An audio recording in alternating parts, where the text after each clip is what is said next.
Well, hello everyone, and welcome to another episode of Tasty Tuesday. My name is Tommy Hensel, as you can see on the screen, and today I am going to show you one of my favorite iconic family recipes, kind of.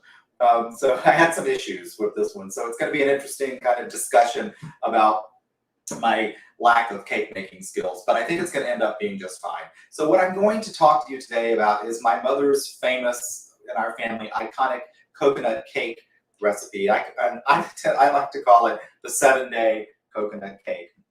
Now, it doesn't necessarily have to take 7 days, but actually it probably will for most people.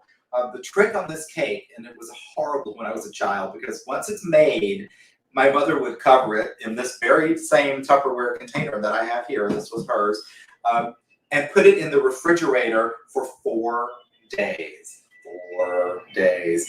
And it was horrible as a child because every time you open the refrigerator, you would see this cake in the back of the refrigerator, and you knew that you couldn't touch it, but you really wanted to touch it.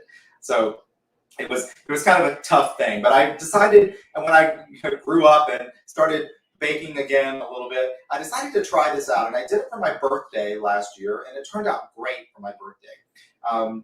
This time, I had a little issue with my cake. It's very interesting. I made the cake recipe for 2 9-inch rounds of cake, and they just didn't rise the way they were supposed to. So I assumed that I must have made some kind of error, maybe put too much oil around the pan or something. So I wrapped those up after they cooled.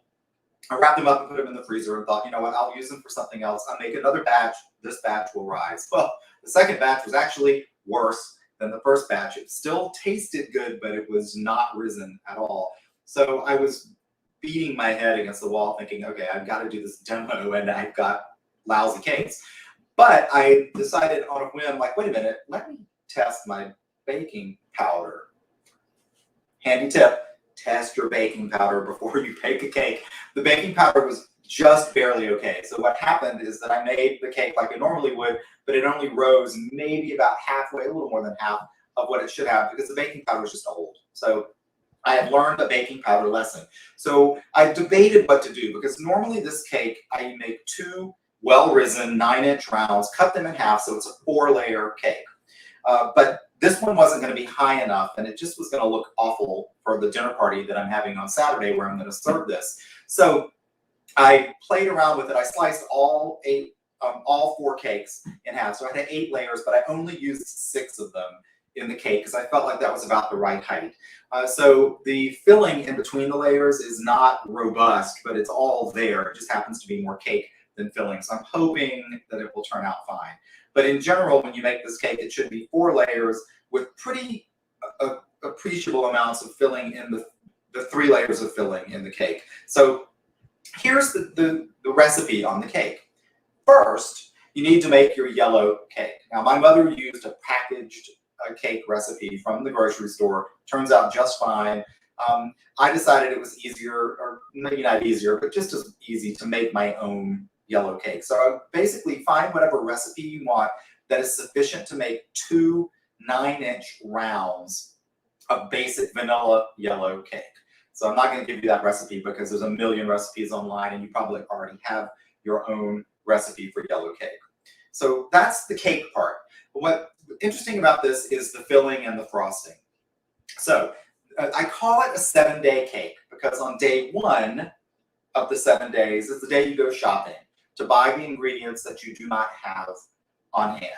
What you're going to need, besides whatever you need to make your cake, is the filling and the frosting ingredients. So you're going to need sour cream, sugar, which you probably already have on hand, and coconut. I used the shredded coconut. I think that works better than the flaked coconut, and vanilla.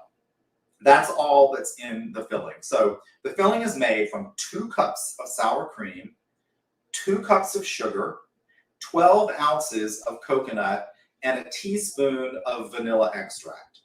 You mix all that together, cover it, and put it in the refrigerator and leave it overnight. So day 1, you shop. Day 2, you make your filling and stick it in the refrigerator. Day 3, you make your cake.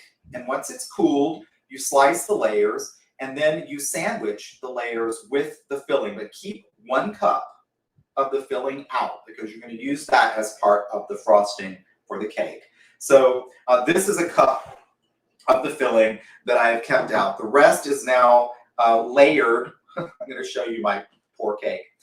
It's not so bad, but it really should be 4 layers with distinct, 4 cake layers with 3 distinct layers of filling that you could probably see. This is 6 kind of tiny cake layers, but I've managed to get the filling in there, and I put a little bit on the top, which is very helpful, just to glaze the top before you put the frosting on. Now, the frosting, my mother used one of those tubs of pre-made whipped cream. I'm not going to tell you the brand because you know which brand I'm talking about. But anyway, she used that, and you mix it with the 1 cup of reserved filling. It's just as easy to make your own whipped cream. So I just made my own whipped cream a few minutes ago. If you make your own, it's best to use a metal bowl that you can put in the freezer and let it freeze for a half hour or so. Freeze the beaters of your mixer so everything is super cold, and then it whips better. So what I'm going to do first is I'm going to put just a little bit of this in to slacken up this mixture so it's not so thick. There we go. And then I'm going to add the rest of the whipped cream in.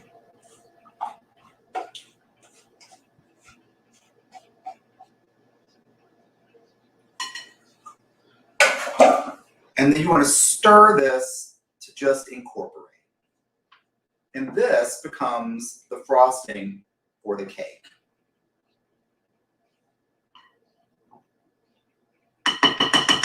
Once you've frosted the cake, you put it back in the refrigerator covered for 4 days. So day 1, you shop. Day 2, you make the filling. Day 3, you make and assemble the cake.